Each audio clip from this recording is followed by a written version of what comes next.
My name is Anas Bin Rehan, and I'm from Pakistan, Karachi.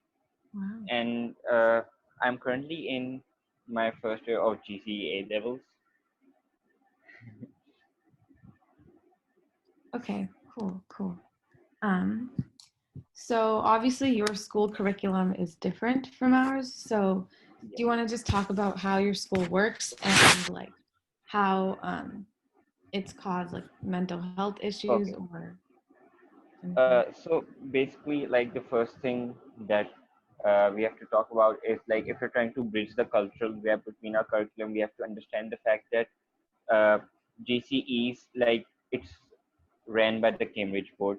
So basically, all of the like the entirety of our curriculum is developed and regulated by the Cambridge board itself.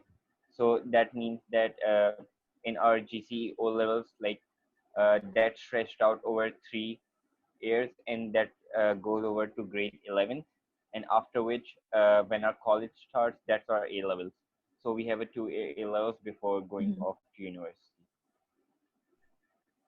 Okay. So do you feel like just going off, do you feel like there's a pressure in your school to like go to college or um anything like that? Okay, yeah. So firstly, the thing is that uh, the GCE system, the Cambridge system that we have instilled, like Mm-hmm. that is very expensive and costly as compared to the local system that we have. And like the main problem that we face with our local system is the lack of quality education standard. So the standard is ran by the government is really outdated. So we have books that have not been developed and that have not been uh, pre-established, and we have curriculum from the past 30-year-old curriculums and books we still are running. Mm-hmm. So as compared to that, the Cambridge system is like around 20 to 30 times more expensive. So if you're talking about like for example, if the tuition fee of our local schools is around 5,000 US dollars, like Oh, this is just a like push up figure. Like so if there's $5,000 for a local board, so as compared to that, the Cambridge based schools, they have fees around 35 to $40,000. So as comparison, the uh, Cambridge system is much more expensive. So that really puts a pressure on students to, because like we have this sort of pressure that we're using all of this our family's saving and our families investing in our education. So they're practically betting on our education to save the family's finances and stuff. So uh, in Pakistan, we have the system of nuclear family and a very closely linked family. So the children, like they're supposed to like support their parents in their old age rather than parents relying on their mhm. pensions or Yeah. their own incomes and savings. All right, thank you for sharing that. And I heard you mentioned before when we were talking on Instagram that there's like a perfectionist push. So I was wondering, how do exams and assignments affect your mental health? Okay, yeah. So basically, like uh, in Pakistan, like we have this huge complex about the educated and the non-educated people. So our parents, they attach our, let's say, our respect and the love that we receive. So basically, we receive a lot of conditional love. So if you're trying to uh, like we're not only like socially compared from time to time from our relatives, from our friends, and like from our schoolmates by our parents and even our extended families, but we're also very repeatedly compared by our teachers as well. And instead, and we're pushed so hard to the limits for our GCEs that often the times we have to stay up 2 or 3 nights a week just to complete our assignments and homeworks. So it's just a lot of we kind of experienced that here too. Like it's just a lot of pressure to like be this perfect person, especially for college and things like that. So, Yeah, because like they attach your social reputation and they attach how mhm, good of a person you are to how good you are academically.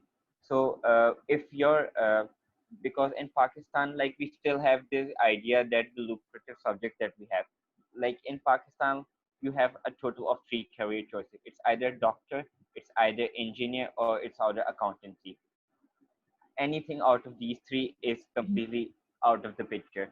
So if you're not good at any of these three subjects, you're basically screwed. We actually do see that a lot here. There's a lot of stigma around like people who go into the arts or fashion and things like that. And for us, like there's people attach a lot on like the name of the college you go to with um like you said, like our social reputation or like how people view us, things like that. Do your schools do anything about this pressure? Like how does your school deal with mental health? Do you have counselors and how do they help? Okay, so like firstly, if we're talking about since I just started my A levels, so the infrastructure and the level of institution that A level colleges have is like very different from O level schools. So while the quality and the infrastructure is very better, the main problems that we have around mental health are still vastly under talk or like not acknowledged as much because if we're going to compare them with O levels from our schools, so I can say that yes, there is a huge difference, but then again, it's still not enough. For example, if you're talking about school counselor and psychologist, so they're vastly inexperienced and they're not even like licensed practitioners at times. So because like in Pakistan, we do not have a uh, in Pakistan we do not have a certified board or a association that provides these license. So we do not have any sort of that sort of institution that we can look up to that can sort of uniform or standardize the procedure. So most of these practitioners, they're individual based and their credibility is like very vague and uh, suspicious at times even. I see. And specifically, like among students, what type of like mental health issues do you see develop, or like what do you see in your community of like students? Okay, yeah. So firstly, the thing that we face a lot between our communities and societies is the cultural differences that we have. So that often means that some students, they are like really closely attached to our culture, and our culture is really based upon like pushing down these mental health problems. So some students, they still yet to acknowledge and embrace the fact that mental health crisis is on the rise, and some even go to the stage to argue that mental health problems still do not exist. And there's so much lack of awareness and general education about the topic that until and unless a student does not face the problems themselves, they usually do not believe that these problems exist. So that means that students who are at risk or uh, face mental health problems on a daily basis, they usually do not face the same level of kindness or sensitivity that they deserve or should receive in order for them to properly function or maintain their academic progress. So you feel like among students itself, it's just not talked about enough, especially. Yeah, like it's there's so much stigma because Mhm, uh, for example, if you're talking about therapy, so in mhm, Pakistan, therapy is completely off the scene. You cannot go to therapy. It is taboo. Like, I mm. swear to God, like the things we hear about therapy, like it's almost as if it's a cult and we're going to get exorcised by the Satan himself. Like it's so stigmatized, Oh my God. therapy especially. So, like if we talk about the problems of therapy in Pakistan, like for right off the bat, we can say that it's expensive because Mm. practitioners sometimes have to work like for 5 years of their career and they still don't get paid. So therapy is seen as a luxury, and it's at the same time not seen as much important. So students or children that even identify the problems within themselves, they often have a very hard time opening up to their parents, and then have a much even harder time arguing or discussing with them, or like convincing them that they need proper medical and professional help, because our nuclear family system, they uh, they like emphasize on the fact that if you spend enough time with them or try to communicate with them, you can actually solve these problems. So it's not just in your school, like within Karachi where you live, it's a bigger problem. No, actually, the thing is that I could say that Karachi is like one of the most uh, better off cities in this aspect, because like Karachi is a metropolis city, so it's one of the most, as you can say, developed cities of Pakistan. Compared So to the rest of Pakistan. Okay. yeah, compared to the rest of the country, some cities may be very, very much worse off than Mhm. Karachi. And Yeah. I can bet that there are some villages and there are some counties that still do not know that mental health problems not exist at all. Like they do not even know that they exist. Okay. And one question I had was, you said that there's like a big stigma around therapy, but you also said that you had school counselors and psychologists. So I was wondering, like, that were there any problems with these school counselors and psychologists? Okay, yeah. So funny thing is that this is like a personal experience that I'm sharing. That um, I went to the career counselor that I had in school, and after like I was done with my session, she was actually telling a bit about herself, and that is when she revealed to me that she was actually brought on as a school psychologist, and she was a medical counselor, but no one actually ever like asked for her service. So she never like gave any medical or professional mental health related help, and all of her resources and time was put into career counseling, because like that is more trendy for us teenagers rather than Sensitive. mental health. So like she said to me that people do not even know that I'm a psychologist and that the school has a psychologist on board. So like first you need to like take out the time and you need to lie to your teachers where you're going, because you're missing classes. We have back-to-back classes in our school. So if you have to go to the psychologist or the counselor, you have to miss classes. So you miss classes, you lie to your teachers where you were, and then you talk to your psychologist. And after, it takes so much courage to open up and go to therapy by yourself. It often happens in Pakistan that the school counselors and psychologists, they breach your confidentiality. Like this is a really common problem in Pakistan, that therapists and counselors, they often breach your confidentiality and they immediately contact your parents. So Wow. that has really increased the problems that students face. And another niche problem that I would say that we have in Pakistan is the fact that the widespread homophobia that we have, widespread homophobia and transphobia. So they are, because and massive trigger warning that this may come as a shock to you, but conversion therapy is still not banned here.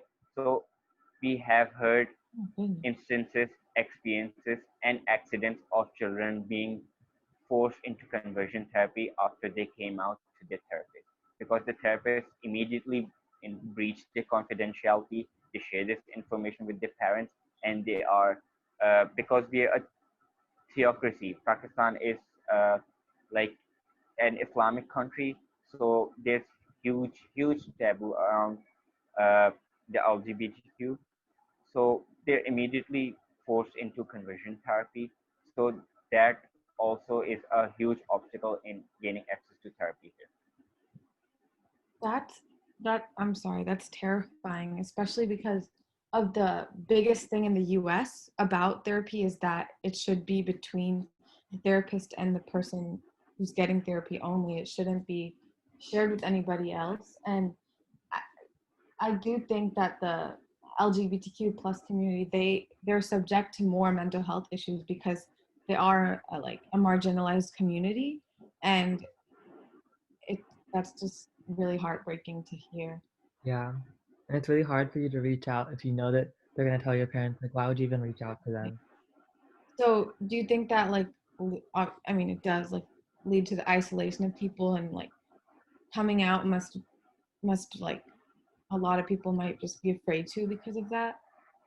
Okay, yeah. So if you're going to talk about the queer community, then we must realize that like the majority of the stigmatization and the homophobia that we have is religiously inflicted, because uh, there's a lot of ambiguity regarding whether homosexuality is permitted in Islam or not. So since religious and once again, massive trigger warning, since religious fanaticism and extremism is very widespread in Pakistan, uh, like the minorities, even if you talk about like the religious minorities that we have, but the queer community like faces widespread hatred, and like it's very difficult to put into words what because then I'm pretty sure that the events that take place here wouldn't even be like, you wouldn't even be allowed to post this content anywhere else. So like the mental health thing, like all of these issues kind of add to it, which Yeah, just definitely, because we're the queer community is supposed to closet themselves for their whole lifetime. They're told that this is a problem that they have, and they should like indulge themselves in religion to get rid of these thoughts, and the fact that they think that this is a trend, or the Western fashion, like the media is preaching us these thoughts. So that also results in us being isolated, the queer community being isolated from their reaching out to other people, because then uh, their social interaction with other people and their friends and their communities is also blocked out by their parents. And do you feel like you have students and including you have outlets to share these issues like you are with me and Akash right now? Or is it just not talked about at all? Or do So students basically, talk the among thing is that the queer community here is like very secured, and like they're very constricted amongst themselves. Did not openly come out. I like the queer community is non-existent here because they do not come out to the public at all. Like we don't have zero queer people openly. Pakistan still has some leniency towards trans people, and we making major progresses towards promoting trans rights. But if you're talking about the rest of the entire LGBTQ, so like that's completely like out of the picture. So the community is like very hidden, and they like, I'm gonna say like it's a secret club almost. So wow. um like some of the resources that I know for queer people are like there's a page called Project Rasham on Instagram. So it helps out South Asian people from India, Iran, and Pakistan, which are the three neighboring countries in the South Asia. So they help them out, and such other such other programs as well are working for the queer people. But the thing is that one of the most basic problems that the queer people face is the social isolation, because even if you Right. come out as queer, if you do not know You don't have anyone a who is community. queer other Yeah. than yourself, so your internalized homophobia eats you up, and the outside external homophobia eats you up. So Uh, that guilt will never ever make you come out of the closet. yeah, especially if they're making you feel like it's something to be guilty about, which is not. And I think having community is so important. Like in our schools, me and Akash go to different schools, but both of our schools have GSAs, which are clubs for members and allies of the LGBTQ plus community to come together. And I think that is so helpful for people that are afraid to come out or still need that, background. And it just what you just said made me really sad. Like Yeah. And I think it's crazy that like even here, like people struggle to come out and people still struggle to like share that identity with people. And then like there it's like even worse. And then like people here still struggle even though like we're so much more open to it than they are there. So just like a huge Yeah. contrast. So a very common narrative in the queer community to escape from their existing social strata is what they do is like they try to excel academically so they can get scholarships in foreign countries. So the most uh, common places for Pakistani students that escape Pakistan just for the sake of their security are Right. like Germany, Australia, and Canada and such. So just for the sake of their personal safety, they often have to leave the country and leave their own family. And if they cannot change the country of their residence, then they at least try to get into universities in different cities and live in their hostels just to stay away from their families because and I'm not talking just about the homophobia or transphobia, but the toxic and dysfunctional families that we have here in Pakistan and the nuclear family system that we have in Pakistan that really erases the individuality of a person and looks upon the greater collective uh, consensus rather than solving the problem. So like that is a very common narrative that we have in the teenage community. Yeah, my cousin lives in India, and even she was telling me how she has like A levels. She follows that curriculum too, actually. Um, but she was telling me how she and a lot of her friends kind of face similar things in India, and they all want to like, kind of escape and go to America for college or Canada. So, are you planning on going anywhere there? Well, I don't really know about like going foreign for university, but I surely do plan to skip cities for university. Hmm. Uh, because then again, you also need a sort of support system to help you settle in a new place. And I don't really know if taking such a huge step would be really easy Right. for me. So even if I'm having any difficulty, I can always lay back on my existing community and friends that I have here. So uh, the chosen family that I have, the friends that I have, that so I can always lay back on them. So basically, we are supposed. The narrative is that you have to quit your biological family and you have to choose a new family with different friends. And sometimes, if the friends' parents are more accepting than your own, then you look up to them, sort of. Oh, okay. So, do you feel like these issues get worse in college in Pakistan or get better? And is your Well, actually, have that your really depends. Yeah, uh-huh. so that really depends because if you're going to a higher standard and quality university or college, then these problems are less common because the sort of students that come there, like if like I'm gonna be very blatant here that the more richer people or the more privileged people, financially privileged people come there in a college or university, the less homophobia or transphobia you are expected to like see in the institute because they are more sort of educated on these issues and they are more uh, interactive with these communities and basically the education about this that we receive is from the media, the social media.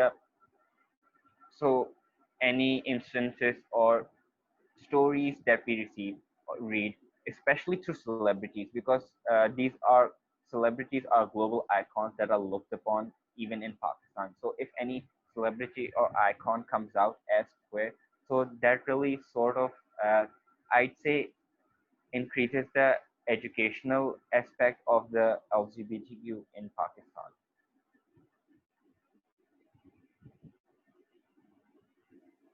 All right. Thank you for sharing all that. That's like, I think I know it's really hard for you to share all that, especially coming from like a community like yours. So thank you so much for like being brave and sharing your story. But I think those are all the questions we have for today. And we were just wondering if you had anything else you wanted to add before I we. actually wanted to ask something really quick. Yeah. So, since you guys don't have many resources, do people use social media like accounts similar to us, bigger than us? Like you found our account. Okay, yeah. So basically, the thing is that at this moment, I'd say that there have been major strides by NGOs that are like increasing access to therapy and medical professional help by providing them free of cost. And like they realize the fact that students and teenagers, they face great amounts of stigma from their families, so they have to like attain these services hiding from their own family. So like we have services from physical appointments to appointments on Zoom and other live calling sessions and devices platforms, to even chatting therapy services, just so the confidentiality of the patient and as well as their safety is like ensured. So we have call and chatting services here as well. There are a few NGOs that are working throughout, but they also like see the problems of like the lack of any institution that really sets up, and the fact that the practitioners are very less paid, and there are very less practitioners that have such experience or like really stick to the ethical and moral code that we have, that is generally acceptable.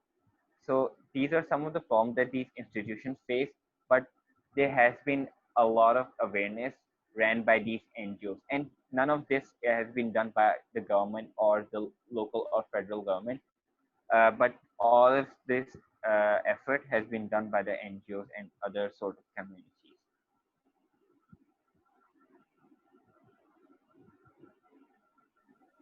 Okay, thank you for sharing. Like Akash said, I think that's pretty much it. Is there anything else that you think is important to say? Uh, like not really. Okay, awesome. Then I think that's it. Thank you so much. I think that was really probably the most unique story we've heard, especially because Yeah. we live in the US. And if you want to reach out, feel free to reach out to either of us. Feel free to reach out to our account if you just want to talk, or if you want like us to like come and like talk to other people in your school. We'd be like totally down to do anything like that. So yeah.